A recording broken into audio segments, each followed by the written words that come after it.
to the Casual Cinecast, powered by Cinelinx. My name is Chris, and with me as always is Mike. How are you doing today, sir? I'm doing pretty well, Chris. Thanks for asking. Pretty well, that's good. Good to hear. And Justin, how are you doing today?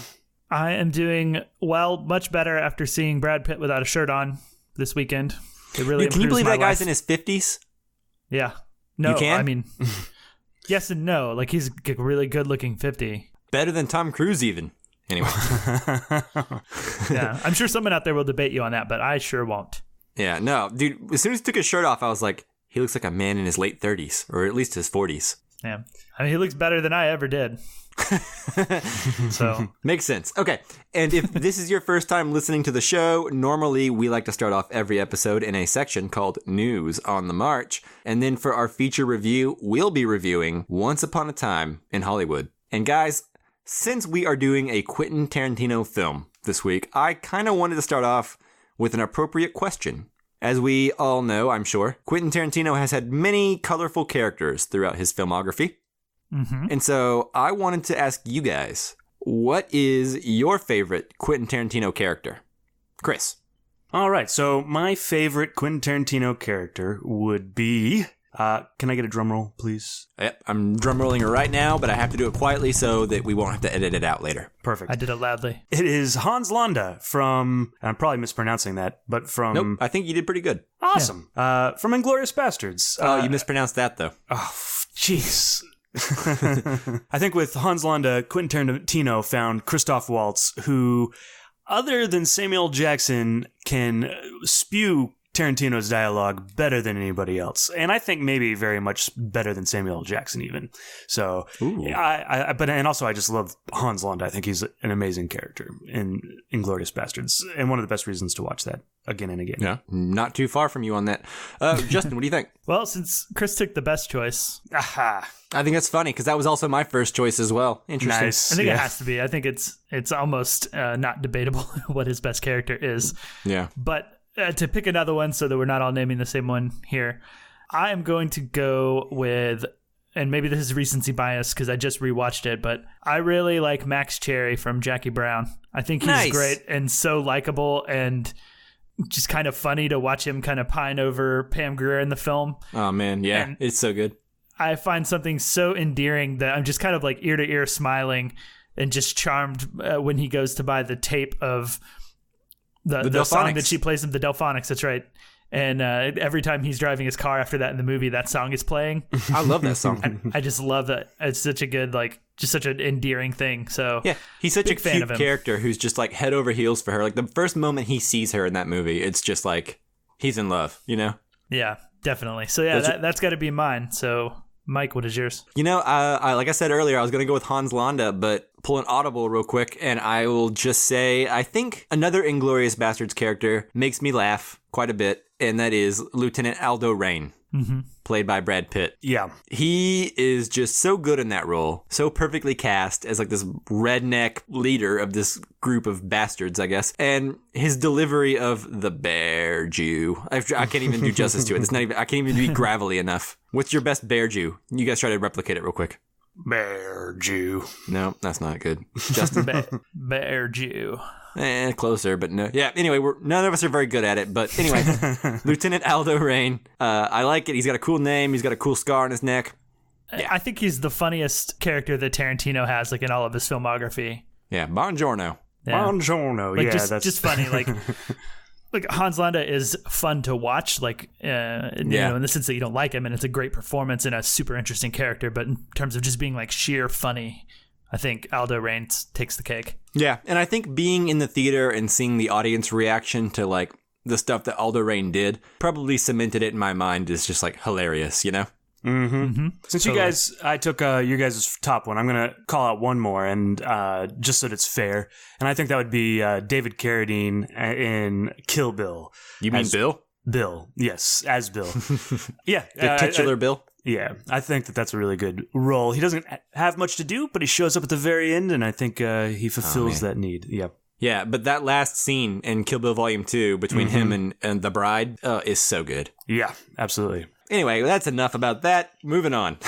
Don't forget that each month we do a Casually Criterion. We pick a movie from the Criterion Collection, each one of us, and then you guys get to vote on it. Then we review it. Last month we did Stalker, or a couple months ago. And this week we are recording our episode on Jean-Luc Godard's Weekend. So make sure you subscribe and look for that episode coming out very soon. Yeah, shortly after this one. Very shortly. And if you want to vote in our poll to choose our next Criterion film, or if you want to send us questions or things to discuss about the films we're reviewing each week, you can follow us on Facebook, Twitter, and Instagram at Casual Cinecast. You can also send your questions and topics for us to discuss to casualcinemedia@gmail.com. And of course, if you haven't yet, go onto iTunes, give us a 5-star review. It helps people find the show easier, and it helps, more people listen to us, which we like. We like being heard. Mm-hmm. Yep. I have nothing else to add. I just agree. Yeah. I would hope so. That's why we do a podcast. All right, guys. And with that, are we ready to go ahead and move on into news on the march? Yes, I am. Mm-hmm. News on the march.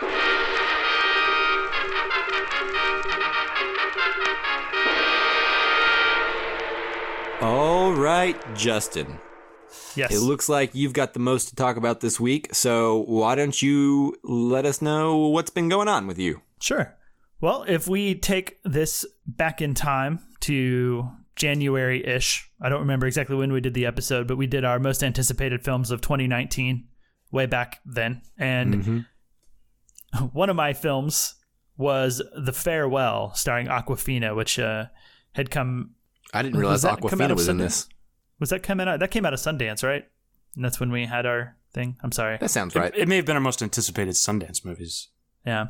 One of those things. But yes, it is starring Awkwafina, and I've basically been excited about this film ever since I first heard about it, because I've been impressed by Awkwafina with Crazy Rich Asians, and I thought she was the most enjoyable part of Ocean's 8. So I was looking forward to seeing this film. It got some good buzz coming out of Sundance, and it has finally opened near me. So I was able to go see it this week and, cross it off my list of films I'm dying to see, right?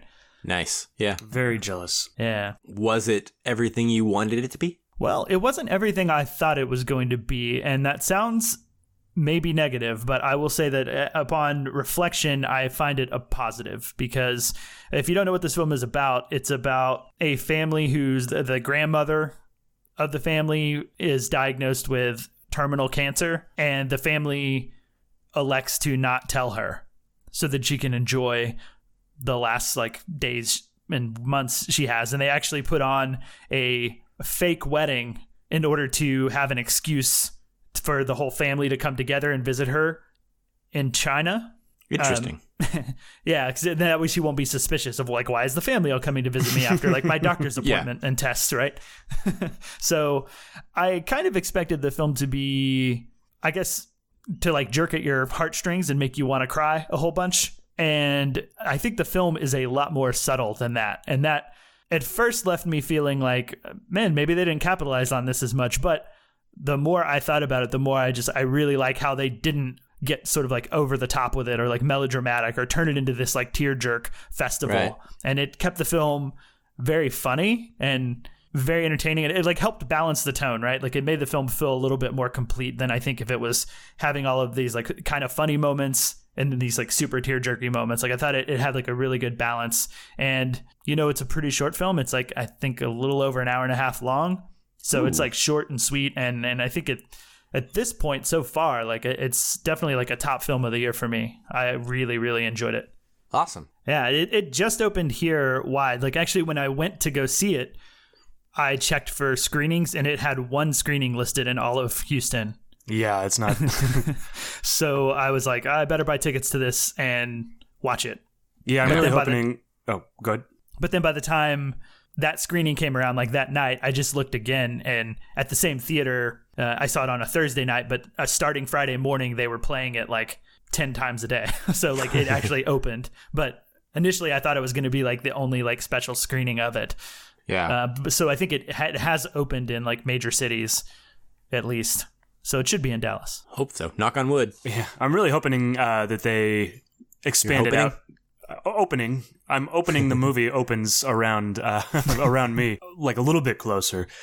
So maybe it'll go a little bit wider. I do think the release strategy... I doubt it. Well, we'll see. I think the release strategy is better than opening it wide, because I think a movie like this needs to build word of mouth as opposed to just opening it wide and it gets disappointing results, and so it's gone in a week, right? I mean, I agree that from a business standpoint it is. I just don't think it's going to happen. Yeah, well, that it will open wider. I will say that the screening that I went to was absolutely packed. Nice. Like every seat filled, and it's a big theater. And okay. Well, hope I'm wrong. Yeah, the film is, very much like it's an all Asian cast. So the crowd was like predominantly Asian, probably I would guess 90%. That's like when I went to go see Roma in theaters in Dallas in the Magnolia. Uh-huh. And it was like 90% Spanish and Mexican, which was cool. Yeah. They were all really excited to see it. And it kind of made my experience even better because like they laughed at everything that they laughed at things that I didn't even think were jokes. Same thing happened in Farewell. Like I was like, oh, there's a language joke that a joke that's not like transcending languages here, that's not coming across in the subtitles, because there were absolutely moments that like most of the theater laughed at that I was like, what? Yeah, huh? But still plenty of times I laughed regardless, right? But that's it. That's my report on The Farewell. I highly recommend everybody see it. I don't know if it'll be still around on like the top films of the year come the end of the year. There could be a lot of good stuff, but yeah, it's certainly out of so far. It's high up there for me. I really, really enjoyed it. Well, that's awesome. And it makes me want to see it even more than I already did. I didn't know Awkwafina was in it. I didn't know anything about it. I have learned more about this movie now than I've ever really known about it. And you've like made it jump up really high on the amount of movies the movies that I'm looking forward to, I guess. Not the amount of movies. Yeah, Awkwafina is really great in it. She's like the star. All right, awesome. But yeah, that's it for me in The Farewell. So, Mike, I believe you have something to talk about. Yeah, so I'll keep it brief because I think we all have a lot to say about Once Upon a Time in Hollywood. But mainly what I wanted to talk about was I rewatched a movie that I have not seen since 2007. And that is a very long time. Maybe since theaters, maybe from like right when it came out on Blu-ray. I can't remember the last time I watched it or how many times I've seen it, but I know it was really fuzzy. And this is The Assassination of Jesse James by the coward Robert Ford. Love that title. It still holds up. I remember whenever Chris and I, when this movie came out, we were both working part-time at Blockbuster. And I remember Chris would give me a hard time because I would go on and on at length about how cool that title was. And he would be like, nah, it's boring. It's a boring title. And then like I remember he was like, say the title once. And then I was like, The Assassination of Jesse James by the Coward. And right about then, he would pretend to be asleep. and fake snoring. And I haven't mentioned it in a long time. It's been about 10 years or 12 years, I guess. I think you've mentioned it on the podcast before. You know what? Nope, I haven't. This is the first time I've talked about it since then. And I just want to let you know, you're wrong, Chris. It's not a boring title. It's one of the best titles of any movie that I can think of. I love the idea that you have held on to this for 10 years. I have. I almost fought you that day. You didn't even realize it, but I almost took off my shirt and just fought you. How close I came to death. Anyways, when is the last time either of you have seen this movie? Or have you seen this movie? I know, Justin, you have. I was there with you. Yeah. I actually watched it in the time you were telling me the title. Oh, good one. That Well, is a then you good should one. know. This movie is so good. It is. I liked it at the time, but at the time I was also in love with Michael Clayton, There Will Be Blood, No Country for Old Men. I was, you know what I mean? It was a big time for movies, right? And so an exceptional movie like The Assassination of Jesse James by the coward Robert Ford, I'm going to say the whole title each time, it was just easy to overlook, right? Because it's kind of an understated, quiet movie. But man, does this movie hold up. It is so good. Casey Affleck is so good. Brad Pitt is so good. You know, I was talking to Justin before we recorded while we were waiting on Chris. Waiting forever for Chris. No, just kidding. But no, I was talking and I was saying that recently I played Red Dead Redemption 2, which a big story component in that game is like the idea that an outlaw gang is breaking up. It's the final days of an outlaw gang. Times are changing and they just can't run anymore, you know? And so the only thing left to do is just disband the gang. And that is very much what The Assassination of Jesse James by the coward Robert Ford is about. It dives into the paranoia and the constant like suspicion that each member has towards one another because they all have prices on their heads, you know? And so there's nothing stopping each one of these gang members from turning in the other. And man, it is just so good. It is beautifully filmed. The score by Nick Cave and Warren Ellis is just wonderful. And, you know, I didn't realize this when I first watched it because I didn't know really that much about Nick Cave at the time. But Nick Cave actually has like a cameo where he sings a song about the coward Robert Ford at the end of the movie. In like a whole scene. And this is the first time watching the movie since I've been a fan of Nick Cave. And that was really cool to watch. I'll wrap it up here, but I just wanted to say that if you guys have not seen The Assassination of Jesse James by the coward Robert Ford, or if you haven't seen it recently, give it a shot. It is Brad Pitt's best performance. It is probably Casey Affleck's best performance, except for maybe Manchester by the Sea. Right, yeah, it's been forever since I've seen it. I know I saw it only the one time in theaters, which is your first time and my first time. We saw it together, as you said. But I have never forgotten some of the imagery from it. Like, that is what really took hold of me and never left my memory. It was the cinematography. And I remember wanting it to win Best Cinematography at the Oscars that year. And it was up against There Will Be Blood and No Country for Old Men, which both have amazing cinematography. And I assume most people listening to this podcast have seen those two movies at least. Less people have probably seen Assassination of Jesse James by the coward Robert Ford. Yeah. Good title, right? Yeah, great. So just like, if for no other reason, like, this film is like one of the best looking films of like probably like the 2000s on this millennium so far. So it's incredible. Just great stuff. I love the movie. And I thought it was appropriate to talk about leading into another Brad Pitt performance today. Yeah, makes sense. If there's ever time to talk about it, it's now or the next Brad Pitt movie. That's true. We can talk about it during Ad Astra. There we go. I'll bring it up again. Yeah. Good. All right. Hey, what was the name of that movie again? Oh, it's The Assassination of Jesse James by the coward Robert Ford. Oh, Chris. That's how Chris actually snores. Yeah, it's true. Too. I know. Little does he know, I'm on my way to fight him right now. I told you your shirt's off, huh? I haven't seen you in a long time. My shirt's already off, and I'm getting in the car right now. Okay. Are we done with news on the march, guys? Are we ready to move into our review of Once Upon a Time in Hollywood? Absolutely. To my right is Bounty Law Series lead and Jake Cahill himself, Rick Dalton. And to my left is Rick's stunt double, Cliff Booth. So, Rick, explain to the audience exactly what it is a stunt double does. Actors are required to do a lot of dangerous stuff. Cliff here is meant to help carry the load. Is that how you describe your job, Cliff? What, carrying his load? Yeah, it's about right.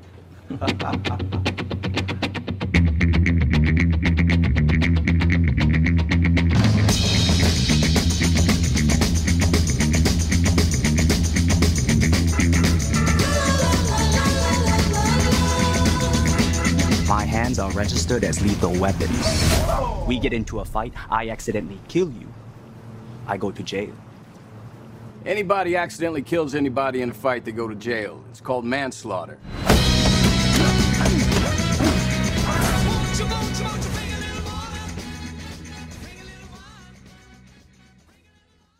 And before we get started on our thoughts, we just wanted to give a warning. Like, normally when we cover a director like Tarantino, we'll start off our thoughts by like going really kind of in depth on like what we think of the director and their films and stuff, but we're not going to do a whole lot of that this week. We'll do a little bit of it, but not a whole lot, because next week our episode is actually going to be a ranking of Tarantino's films where we'll discuss the films in depth and our thoughts on them, much more detailed. So we're going to kind of avoid the amount of that we usually do this week.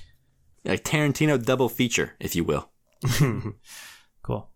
All right, guys. So as usual, if you have not seen Once Upon a Time in Hollywood, we are going to be doing a non-spoiler section first, so we won't give away any major details about the film, nothing spoilery. And before we do start spoiling things, we'll give you a warning. We'll play a little 10-second bumper so that you have plenty of time to pause the podcast, go check out the film, and then come back and finish listening to the episode. You're welcome. All right, guys. So Once Upon a Time in Hollywood, directed and written by Quentin Tarantino, starring Leonardo DiCaprio, Brad Pitt, Margot Robbie.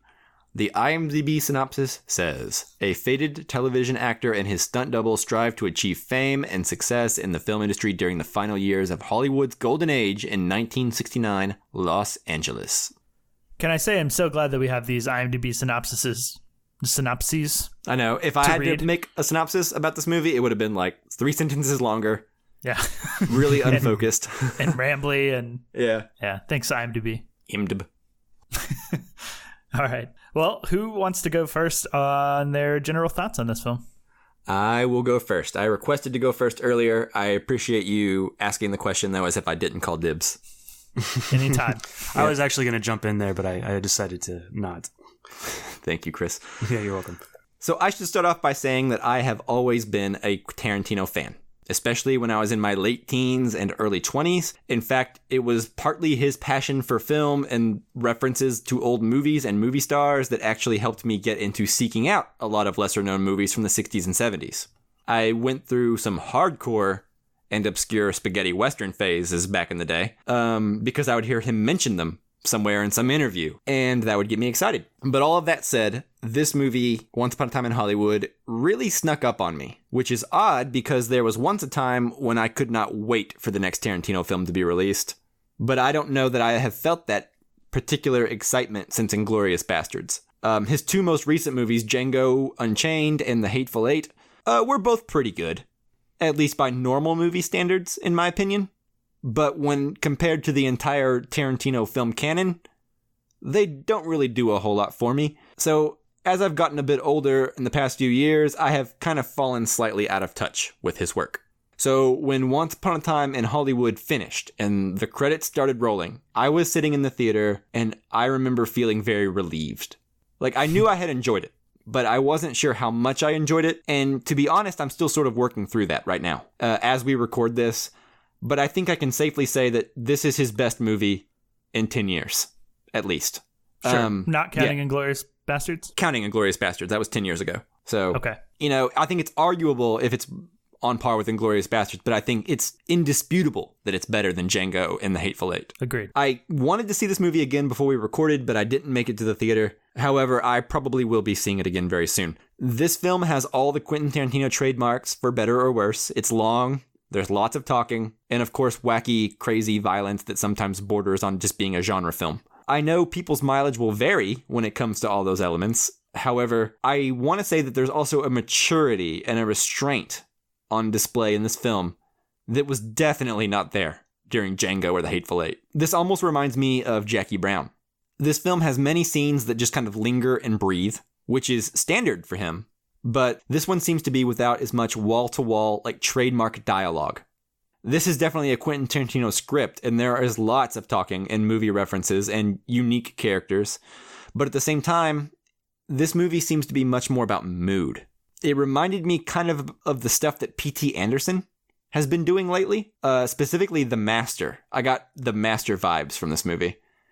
And I like that movie, and I have seen that it's also pretty polarizing. So I think this movie will be kind of similar in that sense, that it's more about moments and mood more than it is about an overall idea. But anyway, I'm not sure exactly where I fall just yet, other than to say I did enjoy it and I am still processing it. But I think the fact that it is taking me so long to process it is a good thing. So yeah, who wants to go next? Well, to briefly say where I was with Tarantino, I'm not that different from you. I think the only place that we differ really in our relationship with him is that I straight up do not like Django Unchained and Hateful Eight. I actually think they are bad movies, or at least Django Unchained is a bad movie and Hateful Eight is just not good. It's more in the okay realm, but which kind of equals a bad movie to me, even considering like Death Proof and all that. I don't want to go too much into it, like we said, but that's where I was going into this. So my excitement for this was significantly dulled compared to my excitement for other Tarantino films, right? I was hoping for a return to form because I fell in love with movies partially because of Tarantino. You know, he was one of the first people I was getting into. Like you said, Mike, he introduced me to a ton of films I might not have watched otherwise. And, you know, I'm forever grateful to him for that. So I want him to make like great movies. I'm so sad when I watch a movie of his that I don't like. I guess I was hopeful going into this film, but cautiously hopeful and nervous that I wouldn't like it. Yeah. And I'll just say I definitely liked this movie. For me, it is far and away, as you said, Mike, like much better than Django or Hateful Eight. There are moments of it that I don't like, but they're very, very far and few in between.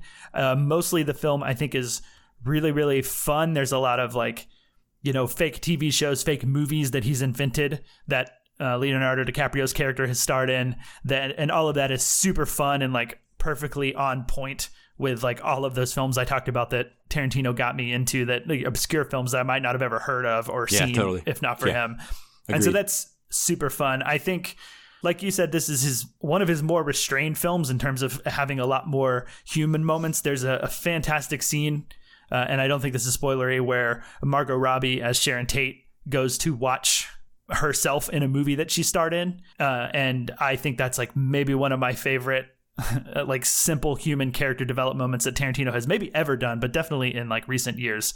I was just loving that scene despite how like simple it is. And that's something that he hasn't done that sort of thing for me since Inglourious Basterds. So there's moments like that in this film that just I really, really loved. I think the one thing that I would say about the film is that I think it relies on your knowledge of historical events to have a big payoff. I think within the film, if you aren't aware of the historical events involving Sharon Tate and the Mansons, and I don't necessarily know that it's a good or a bad thing. Like for me, I know all about those, so it's okay. But yeah, I think that's just trusting that his audience is following things. You know what I mean? I think that's putting faith in your audience. Yeah, there's totally credit to be given to a director of like giving the audience the benefit of the doubt and not treating them like they're dumb or don't know anything. I think that's certainly admirable, right? Mm-hmm. Yeah. I'm just curious if it's necessarily the right move for this particular film. Because I will say I did feel a little disappointment in certain aspects of it, which I'll get into later. But overall, I think it's just a really fun film and a lot more subtle than, like you said, I guess, since Jackie Brown. It's a lot more, it's the most subtle he's been since Jackie Brown, right? And yeah, it's a Quentin Tarantino I never thought we would get back. Right. And to that sense, I really enjoyed it. I don't know how much yet. I don't think it's going to be a film that I end up loving, in a week or 2 weeks or after I reflect it, or maybe after I see it again, it'll grow on me. But I don't think I'll ever end up in the love it category. But I did enjoy it. I had a good time. I liked it. It's a significant improvement. That's where I'm at. Awesome. Chris? Yeah, I don't think I necessarily need to go on with Quentin Tarantino. I'm right there with you guys. I think maybe P.T. Anderson had a little bit more to do with me watching movies than Tarantino, but yeah, he also, like I watched Django because of him, the original one. So anytime a Tarantino movie comes out, I'm very excited to see it. Whether I like it or not, it is going to be something interesting and something that I don't normally see in the theaters. I mean, even if you don't like Django, I think there's things about it, like Leonardo DiCaprio's performance, that's really great in there, that's worth watching it. Anyways, so this movie, there's something really special about it, and I wasn't quite sure how I felt about it walking out of the theater. Like Mike, I wanted to watch it a second time, but didn't get a chance to do that. But the thing that comes across to me about this film is Tarantino's passion and love for the movies and TV even, and Hollywood of a certain time. And I think that in certain ways, this movie can even be seen as a love letter to the B-list, the D-list actors that work really hard and do a lot of hard work, but never make genre people. Yeah, genre actors, or that spend their whole life on TV, as opposed to ever getting a star on the Walk of Fame, right? Yeah. Luke Perry's in this, and I think Luke Perry can be one of those actors that he's spent most of his career in television, and I think a lot of with Quentin Tarantino's movies, it's very meta commentary, and having Luke Perry in this is a thing where it's like, look, you may have just been in TV, or you probably wouldn't even say it that way, but like, your career is still great. You may not be the biggest star ever. You may not be Brad Pitt, but like what you're doing and what you did means something. And to me, that that passion and that like love letter, it's affection. You can see the affection on the screen. Yeah, makes me love this film all the more. I do think it meanders a little bit, but I don't begrudge the film for it, if that makes sense. So yeah, I like this film quite a bit, and I will probably try to go see it again as well, because I think the performances in this are really great, and a lot of the supporting actors, like Margot Qualley, who what? this is my Margot Qualley. is in this, and she does a really great job. I thought you messed up Margot Robbie's name. Oh, no. Margot Qualley is, this is my ubiquitous Leftovers plug, and she was in The Leftovers. No, it's my turn. Doesn't feel good, does it? You got to do a little bit more of a whistle, Mike. Like when you... There you go. No, but she's really good in this. Just a really stacked cast. I mean, what's his name? Clifton Collins Jr. is in this, and he just shows up on a horse. He doesn't even have any lines spoken. I don't know if that was the original plan for that character, or if there's some lines on the cutting room floor of his, but there's a ton of those moments where there's like fairly famous people that don't really, they're extras essentially. Like Timothy Olyphant. Yeah, well, yeah, Timothy Olyphant he gets something to do, but like not much. Right, and I read somewhere that the original cut of the film was just over 4 hours, like 4 hours and 15 minutes or something like that. Man, good lord. Yeah. And also I read that Tim Roth and James Marsden had roles that were cut that didn't end up in the movie at all. So like, that's maybe what happened with some of these characters you're talking about. Release the Tarantino cut is what I want to say, because I wanted to do what he did with Hateful Eight with this movie. Like, get on Netflix and make a TV show out of it. Make a 4-episode TV show. Yeah, that'd be awesome. This is, I think, also originally being written as a novel, right? Oh, that's interesting. What I heard. Yeah, maybe so. He's been talking about wanting to tackle like different kinds of writing. Yeah, but I think it explains like the rich world that exists in this film, which is just like deep. You know what I mean? Like all of the posters for like films and TV shows that Rick Dalton is in that we don't even hear about and don't have anything to do with the movie, and like some of the theater marquees and stuff, and like it's just like there's so much going on in this world. Like I totally understand how it came from a novel and turned into a screenplay. Yeah, and it would probably be a good novel too. I would be interested to read a Tarantino novel. Yeah, mostly because I'm not sure he has like the grammar smarts to like actually write a novel, but I guess that's what an editor is for. That's right. That's exactly what an editor is for. One thing that struck me when watching this movie was it is very much a film about getting older and time passing and the end of an era where maybe you aren't as relevant as you used to be. Right. But you're still living your life, right? And I feel like Tarantino is very much identifying with Rick Dalton here. Like Rick Dalton is Tarantino and his frustration at the world, and I think he can feel himself becoming more and more of a different age.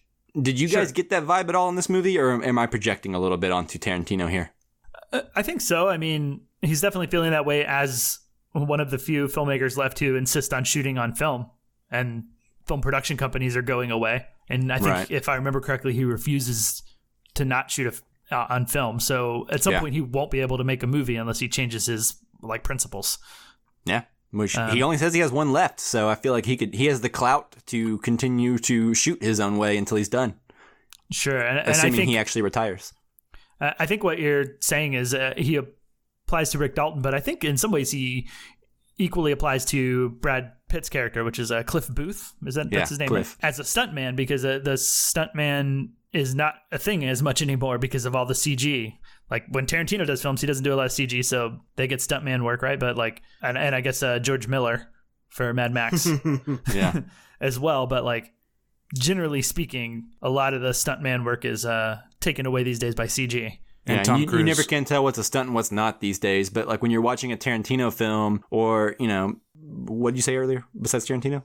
George Miller, Mad Max? Yeah, Mad Max, something like that. Like whenever you watch those kinds of movies, you can feel the difference, right? But like when you watch a Marvel movie, like none of the stunts are impressive because you're not really sure if any of them are real, you know? Yeah. So yeah, I think he identifies with both. I mean, I think it's definitely a theme, and that's a big theme in a lot of like the best westerns too. Not the hotels, the greatest movies.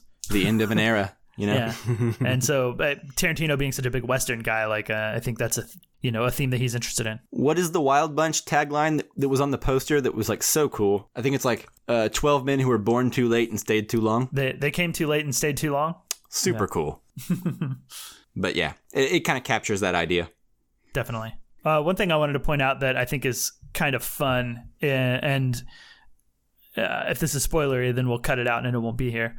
But one of the films that Leonardo DiCaprio's character makes at one point is directed by Antonio Margheriti, which is it's a real Italian film director, but it's also the fake name that they use in Inglourious Bastards to try to get into the film premiere towards the end of the movie. Mm-hmm. Mm-hmm.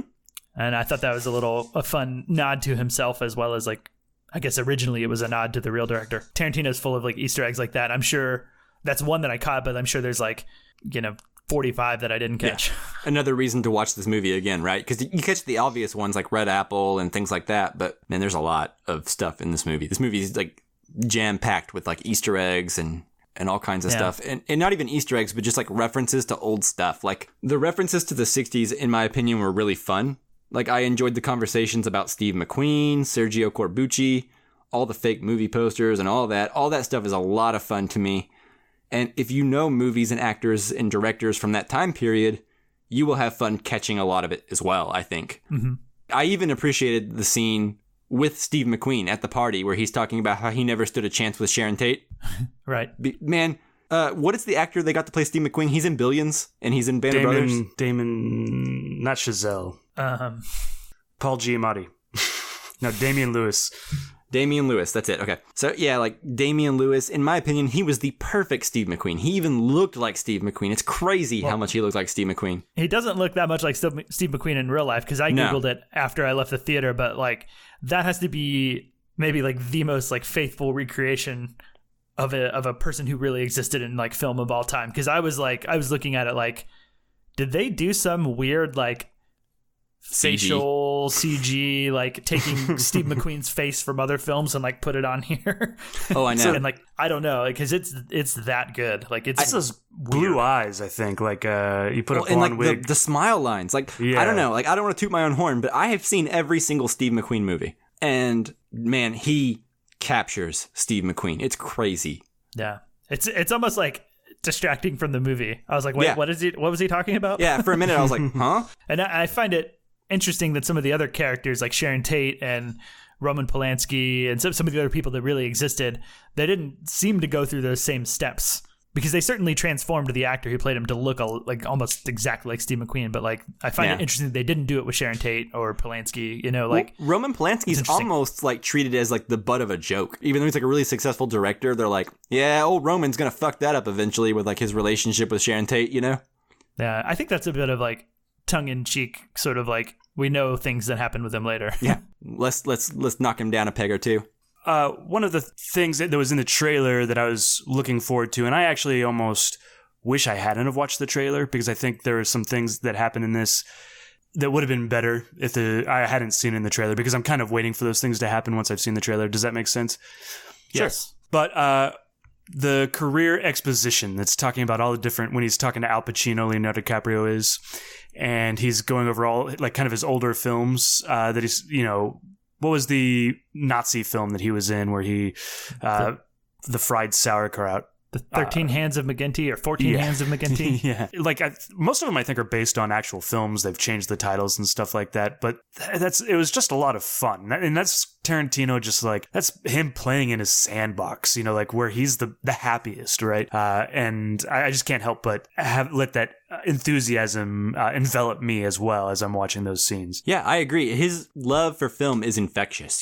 Justin and I kind of mentioned that earlier, which is like when we first got into movies, a big reason was like the passion and the love that Tarantino put out there for all this like grindhousey genre crap. One thing I enjoyed about this movie is the relationship between Cliff and Rick. I think just like they are a lot of fun to hang out with. Like something that Tarantino said a long time ago was like the movie Rio Bravo, which is one of my favorite movies. He said that's kind of like a hangout movie. It's very long, and there's a lot of scenes where not a lot happens, but you enjoy the characters so much that you just have fun hanging out with them. So you don't mind the slow pacing, right?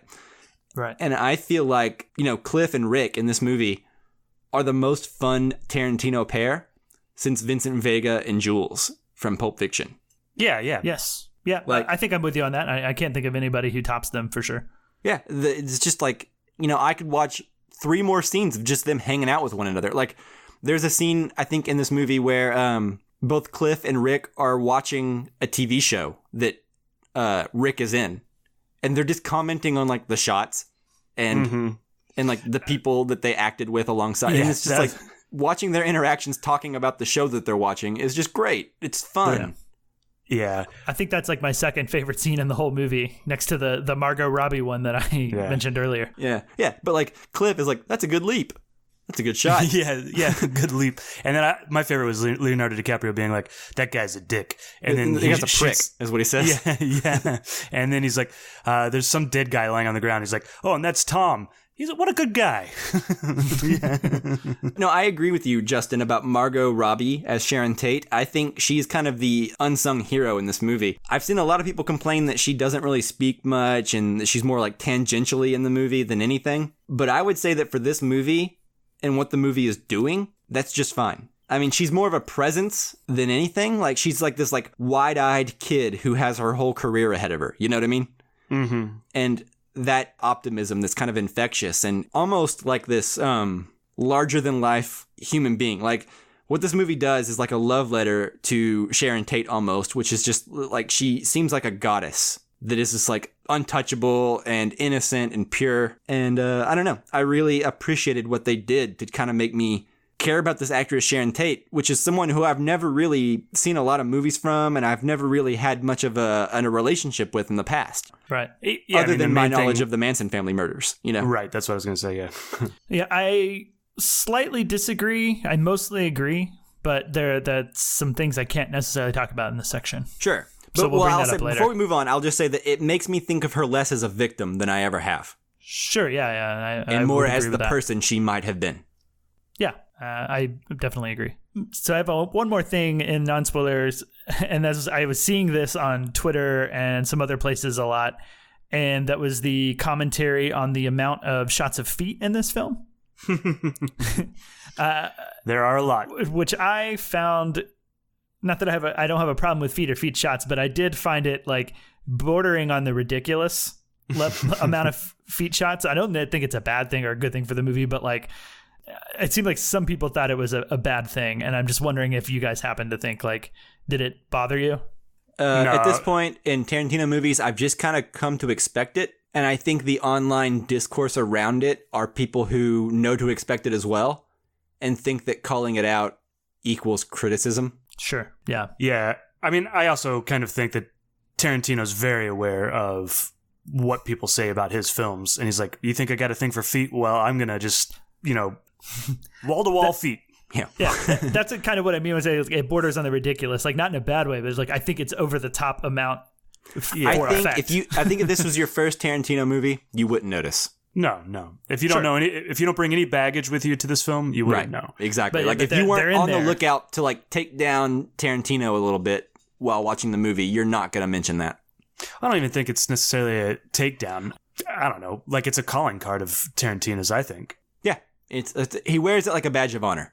Yeah. Yeah, and I think he intentionally wore the hell out of it in this movie, and I find that funny. Yeah. Speaking of that, I have something for spoilers, but there's another thing that Chris, you said that Quentin Tarantino's like hyper aware of like what is said about his movies.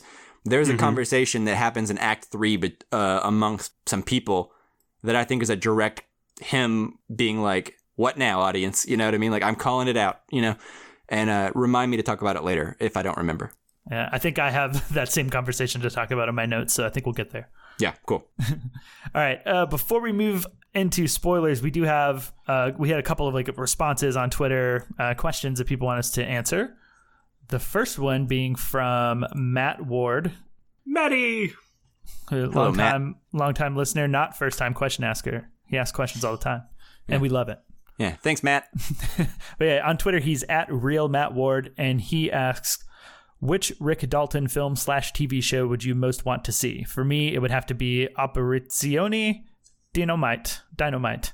Yeah, that is a good one. They all have really amazing posters, but I think the one that intrigues me the most is Nebraska Jim, and that's because it seems like a play on Navajo Joe. It is absolutely that. I believe it's the same director. Yeah, starring Burt Reynolds. So that just tickles me to death. Yeah, Navajo Joe, which is like the theme from Navajo Joe is like a major theme in Kill Bill Volume 2, or at least like in the beginning. So that's a fun little like Tarantino universe, cinematic universe like tie-in. Yep. I also appreciated the entire conversation about Sergio Corbucci being the second best spaghetti western director, because I think I agree with that based on all the spaghetti westerns I've seen. Yeah, I think that's fair, maybe indisputable even. All right, Chris, which one did you want to see the most? I'm thinking about it now. I know I'm probably missing one. I think I would want to watch one of his TV shows, like Bounty Law? Oh, it's got to be the 14 Hands. What did you say it was, Justin? The 14 Hands of McGinty? Yeah, 14 Hands of McGinty. I mean, any movie that has the line, anybody want fried sauerkraut, it's got to be worth my time. Sure. What about you, Justin? Well, I have to say that my favorite title in the film, where's the English version of it? Because I don't remember it verbatim, but it's something like Ringo and Gringo, and it rhymes. I wish I could remember it, and like the only posters I found online are like in Italian, so I don't know what the actual English translation was. I will say that if Matt Ward already called out Operazione Dynamite, but I think that looks like the most fun one. But I will say it's got a badass poster. Yeah, those like old Western shows I used to watch like with my grandparents a lot, like the Rifleman and Gunsmoke. And I've watched a little bit of the Steve McQueen series that they're parodying with Wanted Dead or Alive? Yeah, Wanted Dead or Alive. And I liked that. And so I think I would want to watch the TV show, the Bounty Law. Bounty Law. I think that just seems super cool and fun. Overall, I would say that it seems like we're all pretty positive on the movie. It sounds like we've already kind of mentioned this earlier, but I'll just go ahead and reiterate for myself. Speaking only for myself, I will say that this is the best Tarantino film in 10 years. If you ever loved Tarantino and then fell out of touch with him, I think this will revitalize a lot of what you loved in the first place about him. Yeah, and I think if you're into film at all, you're going to like the movie on some level. You may not love it. You'll just like it because there's so much like charming film stuff in here for like film nerds to kind of geek out about. And that is very true. You just can't help it. Yeah, it's just fun. It's fun. Yeah, it's just fun to watch all the references and everything on screen. So I agree completely. Chris? Yeah, I'm right there with you guys. We haven't even mentioned maybe the best performance in the whole movie is the little girl actor who goes off about method acting. And yeah, there's so much in this film that's so much fun. Like you guys are saying. Yeah, I recommend it. Cool. For sure. One last comment that we got sent to us on Twitter is from @PetersonWill. And he basically gushed about the film. We actually don't really have time on this episode to read. I think it's Peterson W. Hill, isn't it? Oh, I thought it was like Will, like like the Family Guy bit. like in George Lucas, The Guardians of the Wills. Right. So yeah, excuse me. It's @Peterson W. Hill. My mistake there. If you want to know how I know that, on Cinemusts, another great podcast, he wrote into that podcast and he made the same mistake. So, well, then I don't feel so alone in this universe. Yeah, you're in good company. Right. So anyways, he wrote several tweets, like a little series of tweets about his film and his review of the film. Like I said, we don't have time to read it out on this podcast, but like go to our Twitter, check out our tweet where we asked for questions and thoughts on Once Upon a Time in Hollywood, and read his thing because it's really well thought out and well written and like a glowing review of the movie. Yeah, and before we move on into spoilers real quick, I will say that not everyone is of this opinion. I've seen a lot of people not liking it on social media. This could be boring to you. I can't imagine it because it was not boring to me at all, but I've definitely seen some of that opinion floating around. So, sure. Yeah, so have I.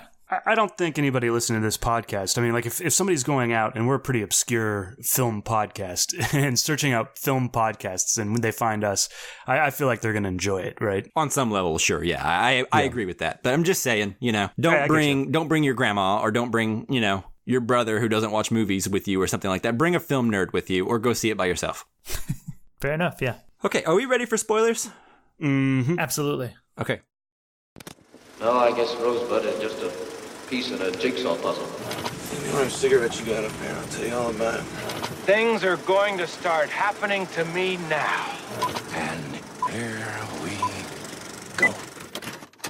So one thing I actually really appreciated about this movie is it's very much about a time that does not exist anymore, if it ever existed in this particular way in the first place, right?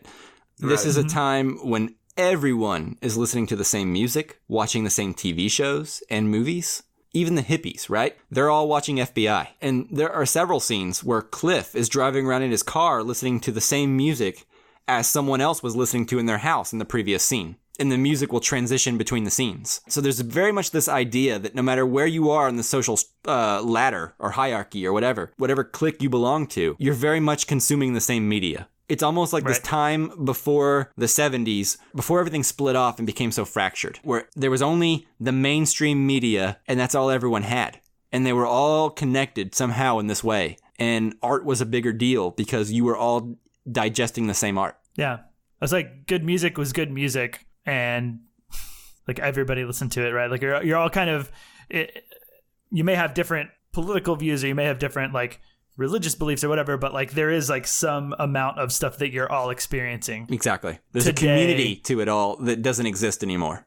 Yeah. And today, like I may go through life and never hear the like this one song that like, you know, millions of other people absolutely love because that's the way we can exist. Exactly. It seems like he paints a certain amount of affection and nostalgia for this time whenever even a genre movie would be a big deal. Mm-hmm. And I think even the genre films feel as big as blockbuster films in this world, right? Like this, even like the small TV shows feel like big TV shows because that's the love that they're created and like thought up and filmed with. Right. And a lot of this movie seems to be lamenting a time whenever people were just on the same page, for better or worse, you know? Right. And that kind of answers a question that came from Mike Amal of the Cinemust podcast.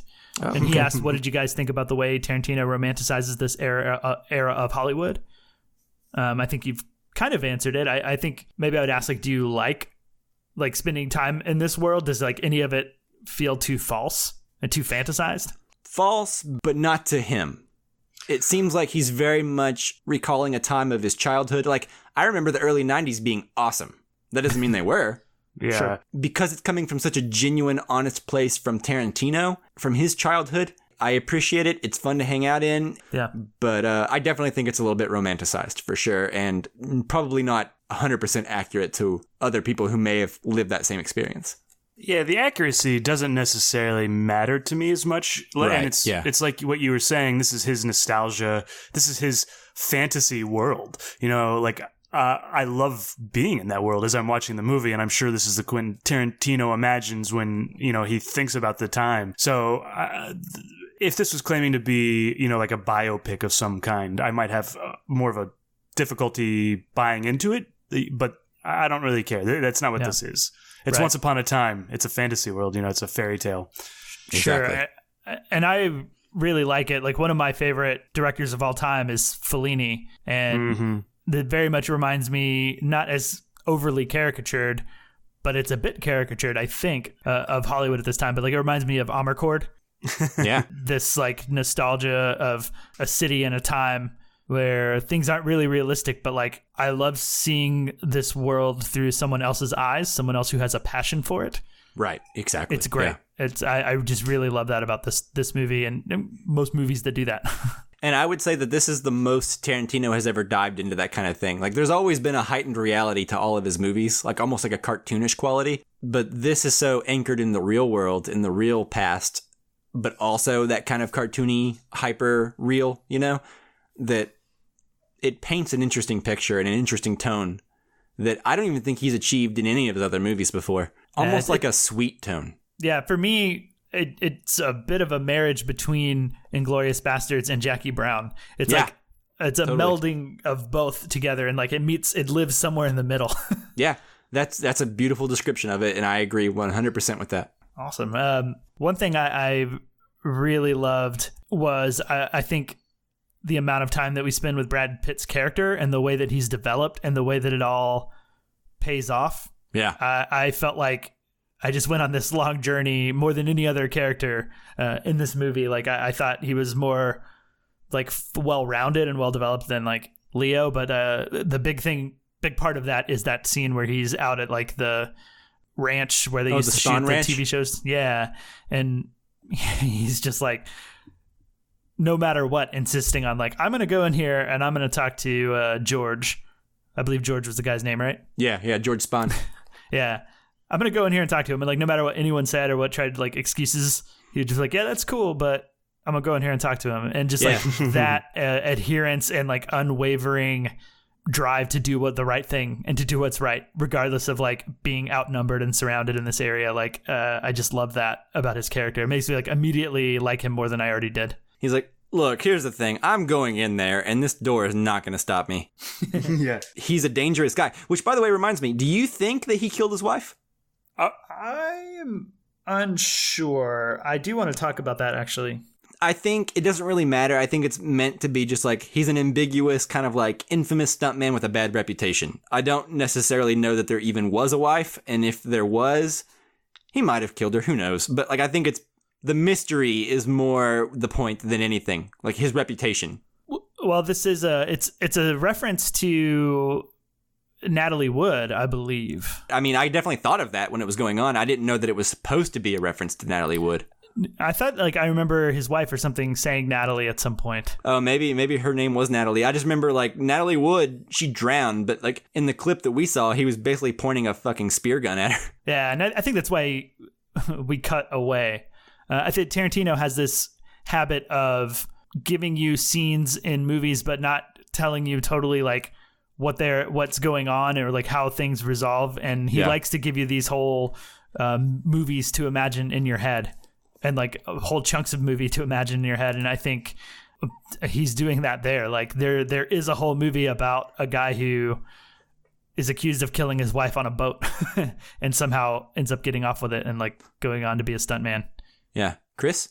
Yeah. I don't know. I think probably what happens is he's not necessarily pointing it at her threateningly, or at least that's not how I saw it. I imagine but it is in her direction quite a bit. Do you think it might have been an accident? I think they hit a bump and the gun jumps and he accidentally pulls the trigger. Yeah, because he kind of mentions it with the hippie in the car. He's like, prison's been trying to get me my whole life. You know, he didn't, and he doesn't ever seem to be like remorseful or like vindictive or even like short-tempered or evil. You know what I mean? Like he's very much portrayed as like a really laid-back guy. Yeah, I actually was going to say, I'm if you had have asked me who my favorite character was, like after this conversation, it might be Cliff Booth. Yeah. I'm pretty sure it is. He's like super cool in this movie. Yeah. I just want to hang out with Cliff Booth. I can give or take Rick Dalton because he's pretty high strung and high maintenance. He reminds me more of me, Rick Dalton. And Cliff Booth reminds me of the guy I wish I was. Yeah, sure. That's actually a good point. But I would like to have a couple beers with Cliff Booth. Just, you know, he seems like a cool guy. And if I do say something stupid, he's got my back. I like that whole section when he's on the roof and you don't even realize you're in a flashback for a while until it cuts back to him on the roof and he's like, fair enough. Yeah, it's like him fighting Bruce Lee. Yeah. Yeah, I love that moment. He's like, where she realizes the car's messed up. You did dent the car. What did you do to my car? Yeah, I like when he takes off his wig to fight Bruce Lee. It's like a stupid pompadour wig. It's so good. So I want to know how you guys feel about the scenes where we're shooting the TV show, like the kind of long segments of the TV show that we're watching. And then we get towards the end of it, like we get like the breaks and as like Rick Dalton forgets his lines, right? I kind of enjoyed them. I think they're a bit like overly long slightly because they're so like irrelevant to the plot. And it's not horrible. But the one thing that I really wanted to find out is I feel like it gives a really false impression of how TV and film is made because you're going through these scenes and all these shots and then all of a sudden it's like, you know, 10 minutes into the scene, he forgets a line and they have to retake that line. And like, it doesn't capture like the nuances of like how like making a film or a TV show or anything like that is like, it's kind of like filling a bucket with an eyedropper. Like in terms of like, it's so many shots and takes so much time. I don't know. I just felt like kind of a little bit weird about it. And maybe it's because I'm in like the video film world that like it bothers me. Well, I had the same thought whenever like it finally like cut and he was like, damn it, whatever, shit, or, you know, and he messed up his lines. But I didn't look at it so much as like, this is how it's filmed, so much as it's like, this is all they've accomplished today. And whenever they get to his main moment, he messes up. And it's just cutting out all the times of like setting up new shots and all that stuff. It's just like showing you what he's acting in and the tone of what he's acting in, like what they would see in the final product. And then it only starts really getting into like how the movie is made part whenever it comes to his time to shine. and he keeps messing up. Yeah, it's probably the most efficient way to do it. I don't think I necessarily have a problem with it. Yeah, like I looked at it as like we are seeing the finished product until all of a sudden we're seeing the making of. I agree that they are long, but I disagree in that it's bad. I actually really like it. This reminds me of like a total like P.T. Anderson moment, or even Fellini you mentioned earlier. Like these filmmakers that aren't afraid to just make you sit longer with a scene than you instinctually want to. Mm-hmm. That's part of hanging out with these people and living in the world, right? Like some of the best movies are movies that challenge you while you're watching them, and then when it's over, you're like, I wouldn't trade a moment, you know? Yeah. That's kind of how I feel about these scenes. They are long, and they are longer than they need to be. And if anything needed to be cut out, that would probably be it. But yeah, I loved Leonardo DiCaprio freaking out. I loved him going to the trailer and being like, no more drinking, and then immediately taking a drink after that, having to spit it out. I loved his breakdowns, all of it. I mean, when I was talking in my like overall statement, this is kind of the scenes I was talking about. I love these scenes. I think they're great. They do look a lot better than any of those TV shows ever did, I think. Oh yeah. Yeah. Sure. I love the way they're acted. I think both Timothy Olyphant and Leonardo DiCaprio are doing an amazing job in there, and it's riveting to watch. And I was tempted afterwards to like go look up one of these shows, you know? And I was like, I don't think it's actually going to look that good. But I do think it's, Tarantino at his most indulgent. I don't necessarily think that that's a bad thing, but it is an indulgent moment. Yeah, if I'm iffy on one of them, it's definitely the first one. Like, I really like the whole scene when he comes back after the trailer and like knocks it out of the park with like where he's like holding the little girl hostage and talking to Luke Perry. Like that one worked for me. And I'm fully on board with that one. I think having two and thinking back on it, like I guess I don't quite have that moment of like, I wouldn't trade a second of that about the first one. I definitely wouldn't trade a moment about the second. Man, I disagree. Yeah. I think because that shows you like where he's at mentally, right? He's like, when he goes back to his trailer, he's like, did you have to have 8 whiskey sours? You could have called it quits at 2. Yeah, I'm saying I would trade seconds of that it's not like I would say take that whole thing out, because I think you can get to that moment quicker and have the same effect in a less indulgent way, but it's not that big of a complaint. Nah, man, I'm here for him to indulge himself. Yeah. That being said, and to contradict myself, I would totally watch the 4-hour and 15-minute cut of this film. That's like, I don't know that would be a good film, but I would love to spend more time with these people, Yeah. It'd be a good film if you've already liked the movie. Yeah. Sure, right. One thing I wanted to ask you guys is Rick Dalton has a very Clint Eastwood-style career trajectory in this movie, in the sense that he was on a TV show, got washed up, got cast as villains, and then got an offer to go to Italy and film some spaghetti westerns. Do you think that Rick Dalton is headed towards a Clint Eastwood style career revival, or do you think that he's on his way out and will remain out forever?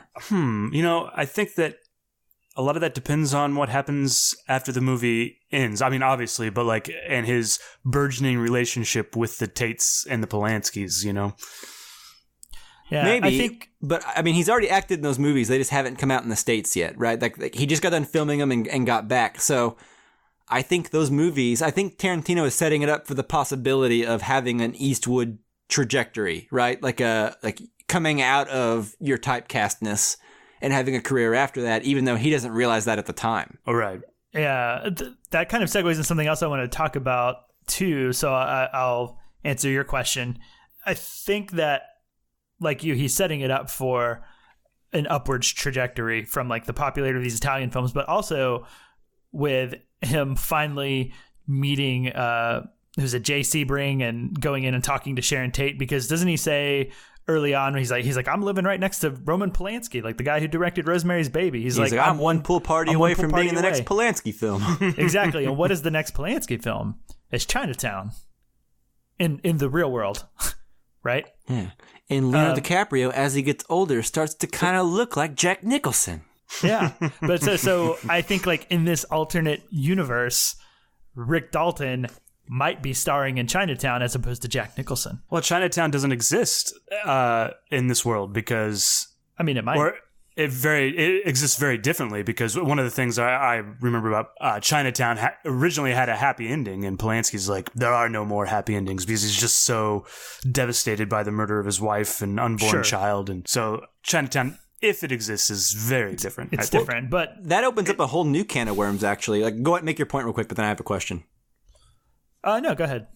Well, do you think that by putting off the murder, not putting them off, I guess they don't happen after that, but like, do you think by stopping the murders, and the murders in Hollywood kind of unofficially signaled the end of the 60s, right? Like, everything changed after that.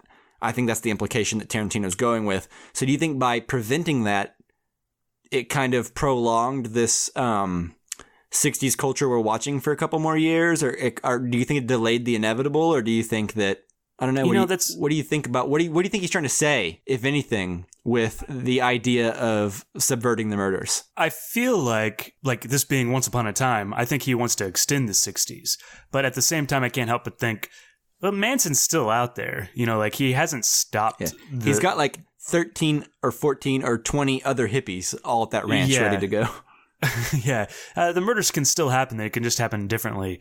But yeah, I think what he's trying to extend this, because I think this is, in his nostalgia world, this is the greatest time ever for film and for everything. And if he had his druthers, it would have never gone away, right? So I think that that's what he's trying to say by getting his revenge, you know, a la Inglourious Bastards. Yeah, I feel it's a little bit more concise and like leading us to imagine what happens with these specific characters that are affected directly by this. Like, what we're supposed to imagine, like, what would Polanski do next? How would Chinatown be without that? You know, is Rick Dalton, what we just talked about, is he getting like on the upwards? Is he going to star in Polanski? What is Sharon Tate going to do next? As you pointed out, Mike, earlier, she's this like wide-eyed, like falling in love with like seeing herself in a theater and hearing like the audience reactions to what her character does. Like, what does she do next if, you know, if she's not murdered, right? I feel like it's a little bit more centrally located, or at least that's how I was thinking, as opposed to like, what does this do for Hollywood or film? There's also this sense of like Dalton's on the way out and Cliff Booth's on the way out, but people like Sharon Tate are just beginning. And, you know, Rick Dalton basically saves Sharon Tate, and Cliff Booth also does the same thing. So there's also this sense of like the old guard kind of ushering in the new that might also be equally valid. You know, I don't know. That makes sense. And truthfully, I was really, really hoping for a bit more of an epilogue on the film. Like, I kind of want to know what Tarantino's take on an alternate reality after Sharon Tate's not murdered, right? Like, where does her career go? Well, and all the stuff I just talked about. Like, I know he leaves it up to our imagination, and that's kind of fun, but I would like to have my imagination and see what like Tarantino thinks would happen. I think that would be super fun. Well, you know, I'm not looking this up, so I may be factually incorrect here, but I did read the other day that Sony and Tarantino are actually going to produce like a Once Upon a Time in Hollywood anthology TV series or something like that. So there's going to be like, what? Not necessarily movies, or they're thinking about it. Let me Google that real quick to make sure I'm not lying to you. Well, I can't find it now, so maybe I completely made that up, but I feel like I read that somewhere. I would be down for that, yeah. Yeah. So anyway, don't quote me on that, but you know, that'd be interesting, and it kind of describes what you're talking about. Yeah, I would hope so. I don't know what the point would be if not, but within the movie, I did think that you know when they do the Steve McQueen replacement in The Great Escape and insert Rick Dalton into there. yeah, it's funny. I really thought we were going to get more of that in like an epilogue. Like, that'd have been great with like Rick Dalton replacing Jack Nicholson in Chinatown or something, or like that. Robert De Niro in something. Yeah, like I thought that we might get a little bit more like Sharon Tate, you know, as Bonnie from Bonnie and Clyde. Oh no, I think Bonnie and Clyde would have been made before this. Yeah, like a year before this. Yeah. So never mind about that one. But dumbass. Yeah, I'm an idiot. Sharon Tate in some other like famous film role from like the 70s. I thought that would be really fun, but nope. I agree. It's a shame but the thing is, the movie's already almost 3 hours, and you were talking about trimming some stuff out. So really, there's no way they could have done that. But I agree, it would have been fun. Avengers style post credits. Yeah, that's what I was thinking. Like, I would have rather had those like clips play over the credits, like rather than the like Red Apple thing. Even though I enjoyed the Red Apple like commercial. One thing I wanted to ask you guys about, I kind of alluded to it earlier, and you mentioned you may have the same thing. So let's find out if we're right about that. The scene with Sadie, Glutz, and the other killers, and the girl and the guy in the car, when they were talking about killing people who taught them to kill and etc. You know, like, we learned to kill from all these people on TV and yada, yada, yada. Let's go kill them. Is this Tarantino saying something here? Because this is pretty much the exact complaint that Tarantino has been facing his entire career, right? From all the Sheila Broflovskis in the world. That's a South Park reference, by the way, for Kyle's mom. Right. What do you guys, do you think he's saying something here, or where do you guys come down on that? Am I wrong? What are your thoughts? I'm trying to remember how that conversation ends up, because I know they talk about it. It's really on the nose. I don't believe there's much more to it than that. But she's really passionate, and it's almost like borderline, like, ridiculous, that conversation. Yeah, so it's like the craziest one of them is the one that actually thinks that violence in film and TV justifies violence in real life. Yeah, the most evil, corrupted, like, demented of all of them is the one with that opinion. But do you think that Tarantino is saying something with that statement, or do you think it's just like a, hey, I get criticized a lot for this, so I'm just going to throw it in there? And I mean, he might intentionally be giving it to that character for that reason of like, look, it's it's crazy people who want to commit violence, not normal people who watch a violent movie. Right. Like, it's not corrupting people that aren't already like capable. Yeah, that's a crazy leap. So they're teaching us how to kill, so let's go kill them.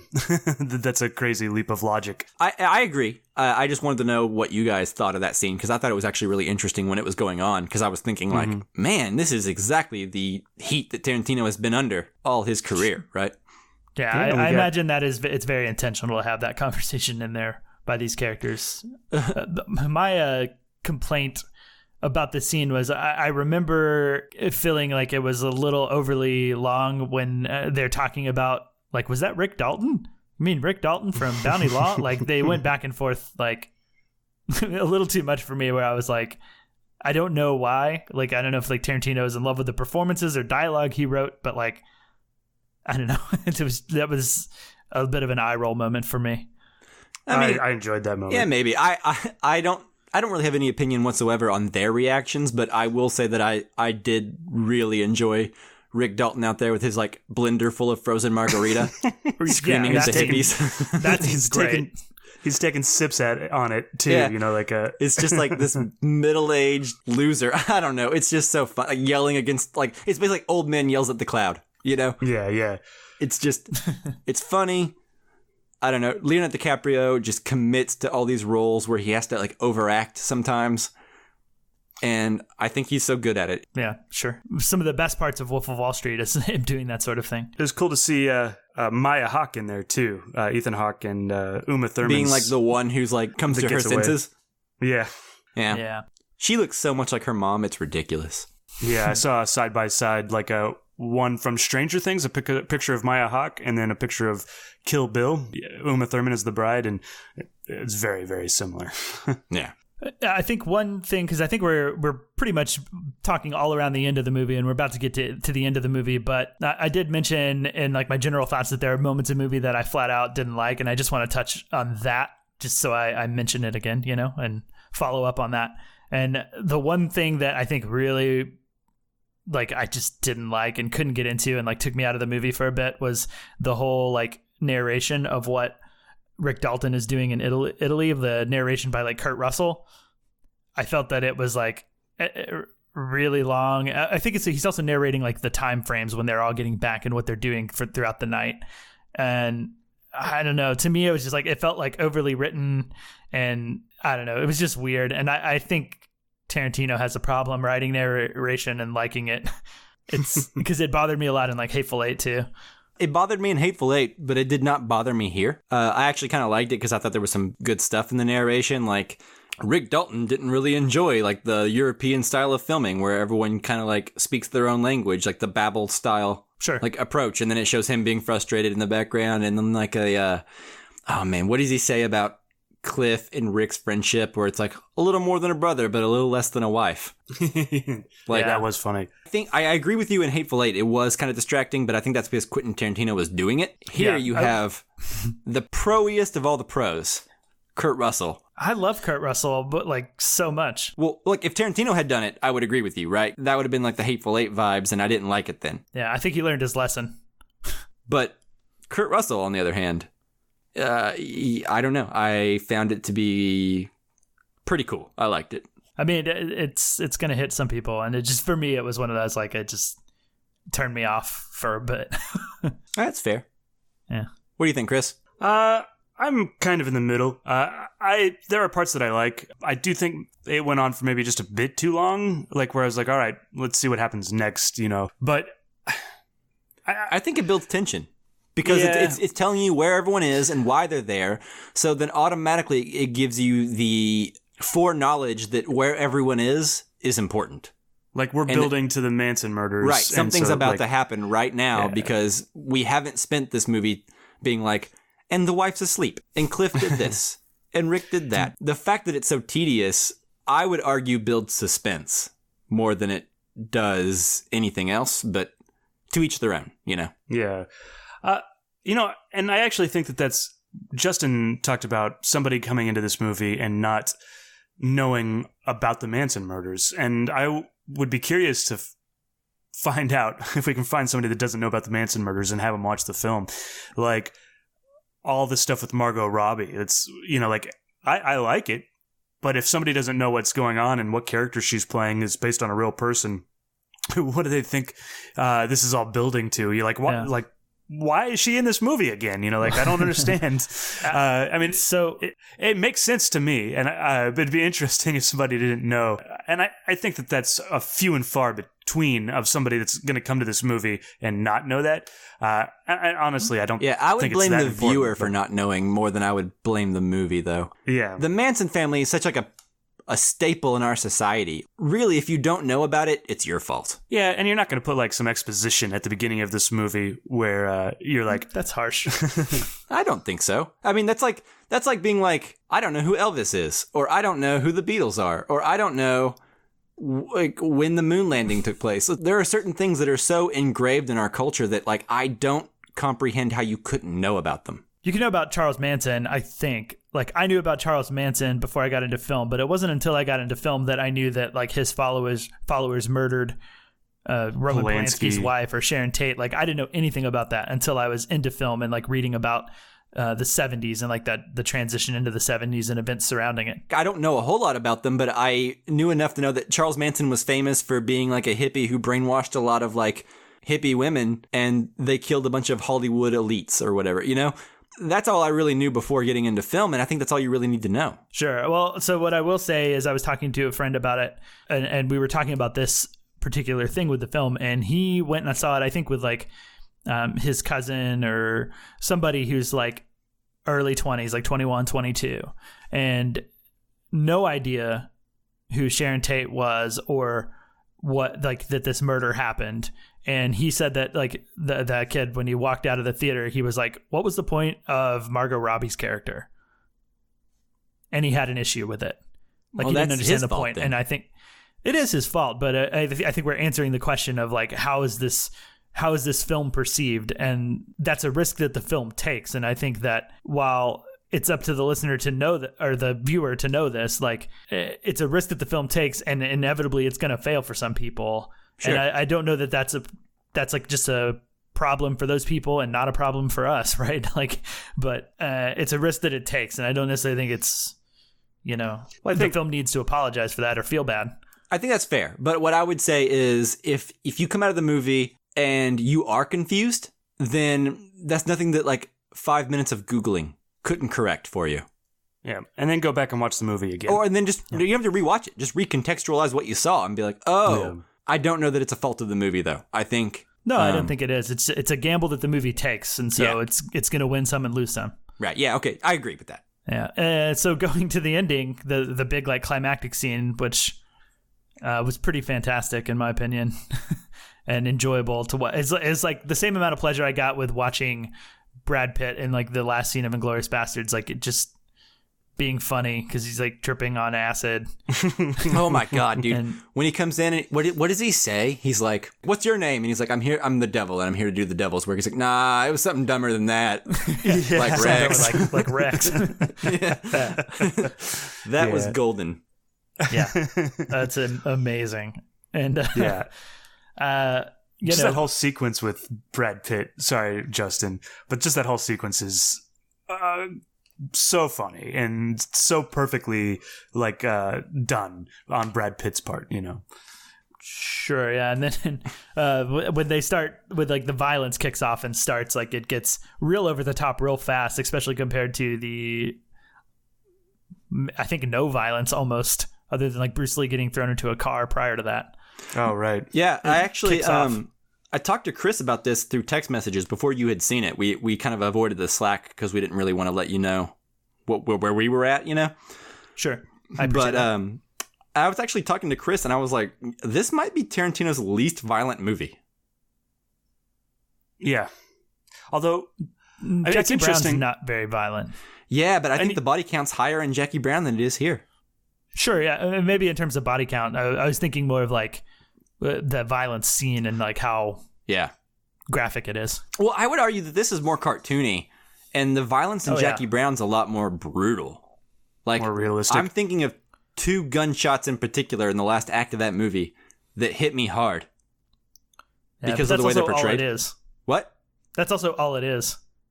Yeah, but like those gunshots are way more violent to me than like Brad Pitt beating the shit out of some hippies and a dog grinding them. I mean, like, it's not as glamorized and not as cartoony, but I think the fact that this violence is so over the top and so cartoonish leads me to like not register it as violence as much. Yeah, like no, I think we're supposed to laugh at it. Yeah. Yeah, you don't have as much emotional connection to these characters. It's like killing Hitler, right? You're supposed to be cheering, and the more violence, the better. Yeah. That kind of leads to a second question from Mike from the Cinemas podcast. And he says, if you really want to go into touchy territory, I'd also love to hear your takes on if you think there are misogynistic undertones with the 2 women's death, or if the murderers deserve what they got, no matter their gender. And he says, basically, does the movie revel in those gruesome deaths for fun and laughs too much? Mike, it sounds like I actually didn't know. I mean, I know that Sharon Tate got murdered, but I didn't know exactly who did it. Is the grouping the same? Like so it's 2 females and a male that went and killed Sharon Tate? See, I didn't even know there was a male involved. I know for sure Sadie Glutz did it. I know for sure Charlie Manson was nowhere around. I knew it was at least more than one girl, one of them being Sadie Glutz. Yeah, I don't have a problem AKA if it's the Susan original. Atkins, right? Which is why they saved the most gruesome death for her, was because she is notoriously the worst one of all of them. Yeah. Right.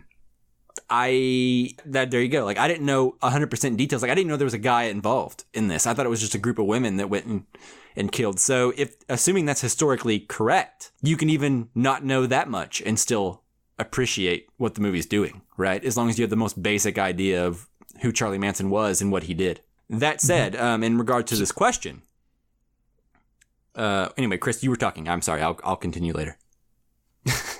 No, it's just, if it's 100% accurate, then there's no, like, Quentin Tarantino's getting his revenge. Like, he can't get it in real life, so he has to make up a story in order to get revenge, right? And he's getting revenge on the people that did it. If it's 2 females and a male, I don't have any problem. Like, if he hasn't changed it at all, then there's no misogyny in it, in my eyes. And if people think that I'm wrong, you can write in and tell us, and I'd be more than willing to listen. Yeah. What do you think, Justin? Yeah, I mean, I think gender doesn't really factor into this. I think the male got it almost as bad as the other female who wasn't Sadie. I think he got it worse than the other female that wasn't Sadie. Sure. Yeah, he got attacked by a dog for a very long time. Right. And I think that bad people are bad people, and I don't think that the film is being misogynistic, intentional or otherwise, by having these 2 women being beat horribly, because if you know the real life of what these people did and look at that context, then you know that they deserve it. And in this fictional world, yes. Sure, yeah. I'm sure that what they got in real life did not compare to this. And, I think it is a bit of like revenge fantasy to watch it. And it's not revenge fantasy against women in any way. It's a revenge fantasy against evil, bad people. I also saw someone, though, try to take Hateful Eight into account into like building a case for Tarantino's overall misogyny. Because the end of the Hateful Eight, spoilers, is that Daisy Domergue, played by what's her name? Jennifer Jason Leigh. Yeah. The end of that movie is Walton Goggins and Samuel L. Jackson, who were a black man and a Confederate, basically hanging Daisy Domergue, a famous outlaw who got everyone killed in the movie. And that's kind of like the celebratory ending, right? Which is that they like, they combine together to defeat evil. And it kind of revels in it. Like, they literally like hang her in the last scene of that movie, and it goes on for a very long time. And I've seen people kind of add that into this and say that Tarantino has like a misogynistic streak in him, but I just simply don't agree. I think that is cherry picking things from his filmography to make a case. Taking it out of context. Well, like, I mean, have you seen Jackie Brown? Have you seen Death Proof? Have you seen Kill Bill? Like, women kick ass in those movies, right? They kick more ass than any of the men in those movies. The men and stuff. What? They outsmart the men. Yeah. And you could also argue that maybe he doesn't write women well. That's a different subject. But I don't agree that he is coming from a misogynist place. Sure. Yeah. And, I'll point out the obvious that we're three guys talking about someone else's misogyny. So, like, like Chris said, if you disagree and you want to like make a case, I would love to hear the case. Yeah. Take it take everything I just said with a grain of salt and then write in and let me know how I'm wrong. Yeah. So you can let us know about that. And typically, I don't think it's necessarily about being wrong. It's about, like, give us your opinion, and it's about dialogue, right? So we can open a dialogue. Totally. Sure. I will say, in regards to the last part of his question, it says, does the movie revel in those gruesome deaths for fun and laughs too much? I don't think it does. Too much is not how I would describe it. What I will say personally is this is kind of the ending I expected. And I felt that the ending was a little bit diminished because it essentially has the same tone of ending as Inglourious Bastards. And since I'd seen it before from like Tarantino himself, from the same director, it didn't quite hit me the way that I think I want it to. Like, it was a little like, okay, yeah, that's what I expected. That's totally fair. I mean, I had a similar thought. I think we've even talked about it in the show. I even said that I think this movie is going to be a lot like the revisionist history that Inglourious Bastards and even Django, to a lesser extent, tackled. Mm-hmm. But even though I expected it, I wasn't sure. And I was actually surprised with how subdued it was for Tarantino. So, like, the whole time during the Kurt Russell dialogue, the narration that you mentioned earlier that you don't like, and the whole them in the car and them approaching the house and getting ready to start the murders, I remember thinking very clearly, I was like, how is this going to go? Like, I have an idea of how I think it's going to go, but right now it could go any direction. And I was expecting something along the lines of Inglourious Bastards, like machine gunning someone's face until they fall apart. And you kind of get a little bit of that with the flamethrower. Yeah. Yeah, but I think that's the equivalent. In my opinion. I think it's supposed to be the equivalent, but I didn't get the same equivalent. I found this to be much more subdued and much more restrained in reveling in that violence than I was expecting. And maybe that's coming off of the heels of Django and Hateful Eight, where every time someone gets shot, it's very grindhousey and it's like blood spews. You know what I mean? Like, it's very retro and like trying to be retro and over the top in its violence. And this one's over the top, but I didn't get that same cheesy effect. Yeah, Brad Pitt slams her face against the wall and a dog bites them and everything like that, but there's no blood squirting everywhere. There's no dismembering of anyone. Her face gets pretty smashed in there, like where it becomes rubber. Like, for Tarantino, not for a normal movie, but for Tarantino, this seemed pretty subdued.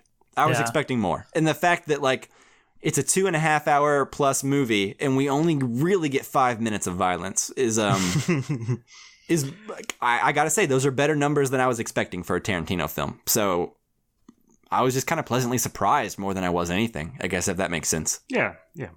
I mean, that's fair.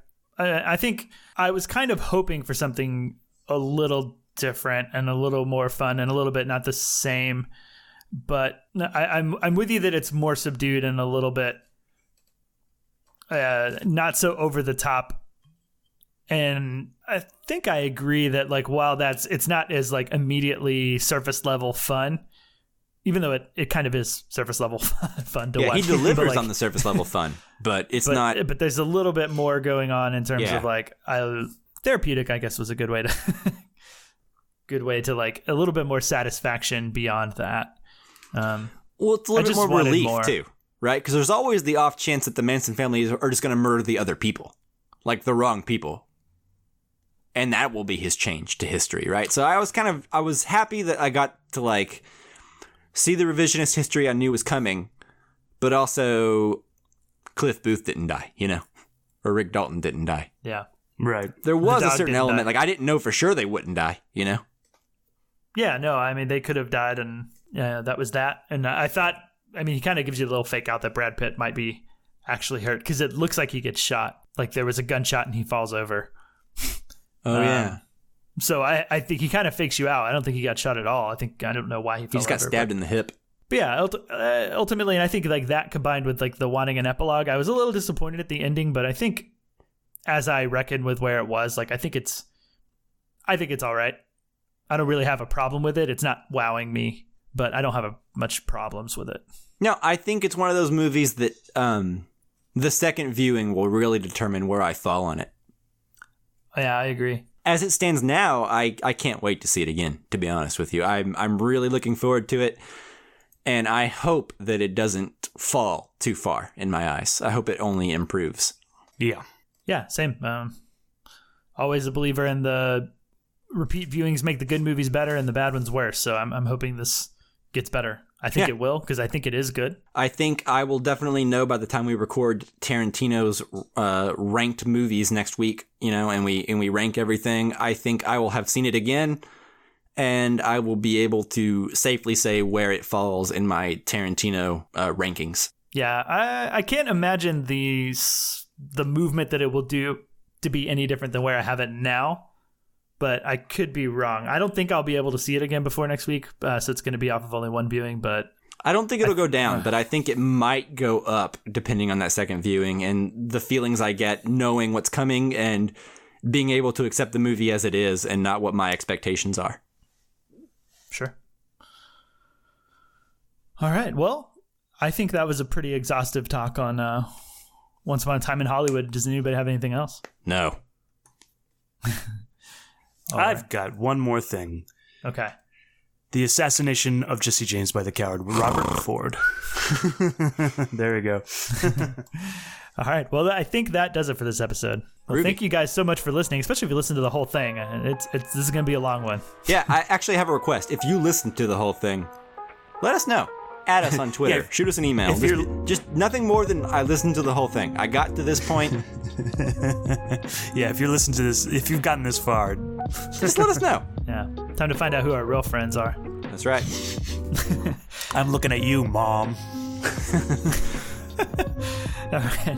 Well, again, thank you for listening. And then, of course, thanks Jake Wagner Russell for doing our intro and outro music. If you want to hear more of his music, you can do so at soundcloud.com/bopscotch. Stay tuned to this feed. We will be putting out our next episode on Jean-Luc Godard's Weekend on our Casually Criterion. And then next week, we'll be having the Tarantino Rankings/Retrospective, where we just kind of talk about Tarantino's career as a whole, where we're feeling about it these days, and etc., etc. And if you want to send us any thoughts on Tarantino or questions you want us to answer about Tarantino's career or any of his films, you can send those to Facebook, Twitter, and Instagram at Casual Cinecast. Thanks so much for listening, guys. We'll see you next time. Bye-bye. Birdie.